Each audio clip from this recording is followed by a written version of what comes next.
So last night, congratulations, Yes. first of all, right? You too. You too. Volunteer of the Year. What was that like when they called your name and you went up and got to talk to Lieutenant Governor Dewhurst? And It was the culmination of a lifelong effort taught to me by my parents that you do things to help your family, you do things to help your neighbors, you do things to help the community.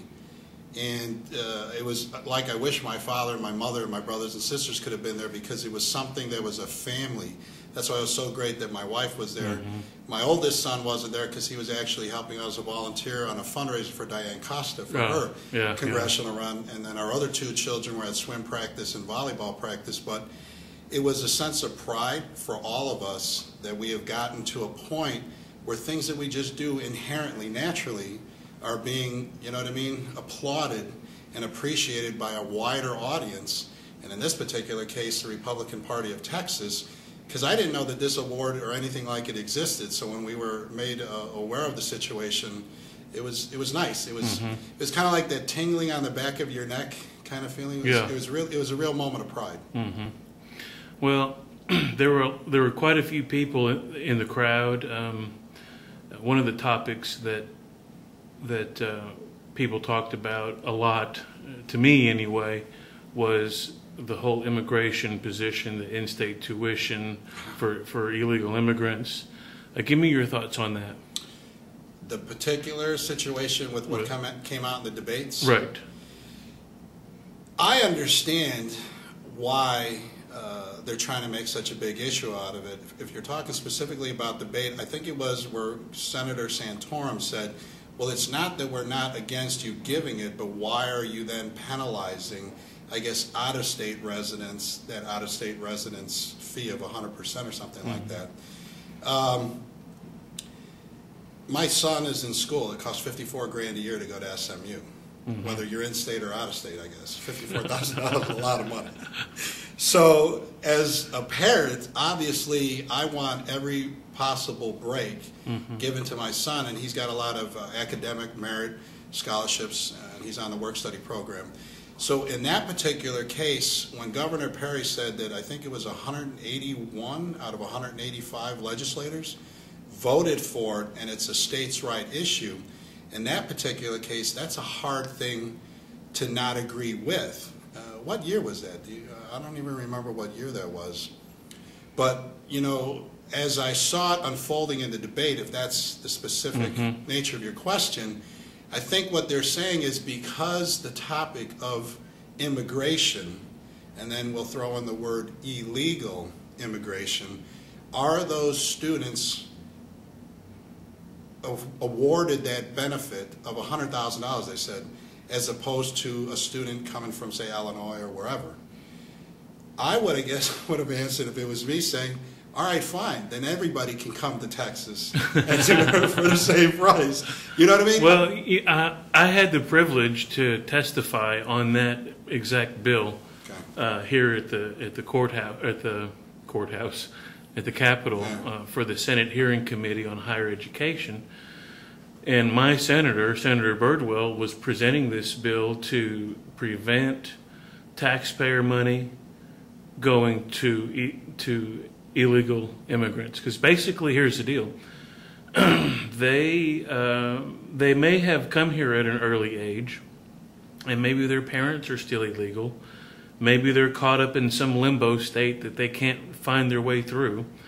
But that doesn't really change the fact that they are still not a documented resident of Texas. The student or the parent? But either. Or. But in this case, specifically the student. Okay, so the student is an undocumented. So, yeah, the undocumented, however you want to say that, undocumented, illegal, whatever. Correct.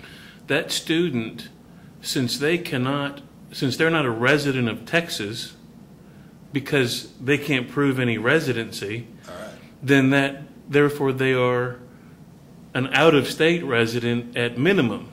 Okay, now that's a good point. See, I didn't understand that. So these are not students that are documented residents of the state of Texas. Then how is he even, okay, that brings up a greater question.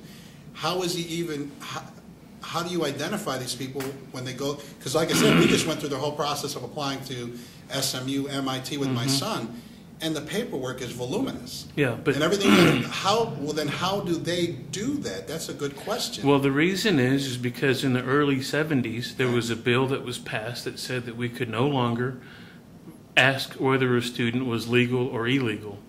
So they get all the way through the public school system, okay, and nobody knows it. Well, everybody knows, but it doesn't matter. You can't ask. I got you. So then in college, so they now get they have a through. transcript.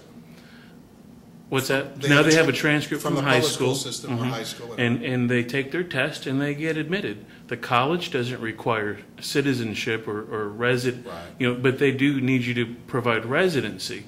Well, if you graduated from a Texas high school, then you're considered a resident of Texas. So you see, it's kind of tricky. The deal is that ultimately, okay, so let's just say you've got illegal students who are graduating. We know that we've got thousands of them, and they want to go to college. So if that school allows them to pay in-state tuition so that it is more affordable, then that student is now going to a Texas college and can apply for Texas student loan money. Okay. And so now taxpayers are paying okay. And then when you take that seat, you're not allowing someone or an out-of-state resident the opportunity to get that spot, which would then increase our revenues because they're paying a higher tuition. Yeah. Oh, well, then in that particular case, as you explain it, yeah, it's no wonder everybody's in an outrage. That's what the outrage is. Yeah, of course. Well, that just makes sense. That makes sense that you're eliminating the ability for somebody who's here legally. Yeah. Who was born. Who's a U.S. resident. Right. Yeah. Now, of course, they're going to argue, but we're not saying they can't go to college. No. All we're saying is pay the out-of-state rate. Right. Just like our neighbors have to pay. Correct. What's so wrong with that? There's nothing wrong with that. No. So we hope that, I'm not sure exactly what. I don't think it's a big enough issue by itself for Governor Perry to, not win the nomination. but it shows that he's compassionate, and we know that he supports Hispanic issues. So it's not a question of that. We just need to, Hispanics, activists like you and I, get the word out on these types of critical issues so that we're clear. Correct. If a candidate knows where we stand on specific issues, then maybe they'll talk about them instead of being afraid to talk about them. Or that famous walk back. Yeah, the walk back. Well, and just like you said, in that regard, I got to imagine that as long as the governor has been in politics, that they did an analysis of the costs, okay? And so from that regard, because it really does come down, I mean, you want public perception, you want people to understand certain elements of what you stand for, but ultimately, the reason we're in the situation we're in now with Washington is because you can't pay for everything. And here's the thing. All the illegals, they need to come out of the shadows. Yes. They need to become documented. Correct. And, there's a Senate race going on, and I know one in particular, and several in particular, that don't believe in any sort of documentation program. Yet I know for a fact that David Dewhurst does. He wants it was his idea for the double thumbprints, the photo ID, and all these things. It's going to be interesting to see where it all plays out. Well, yeah, and I'll agree with you because, look, my son got a work-study job up at SMU, and I mailed him his Social Security card because I have 2 copies of his birth certificate when he was born and Social Security card, school ID. Well, he gave me the wrong address, so it didn't make it to his P.O. box. And so when he was trying to fill out his I-9, Human Resources told him, well, we can't pay you till you get that. Okay.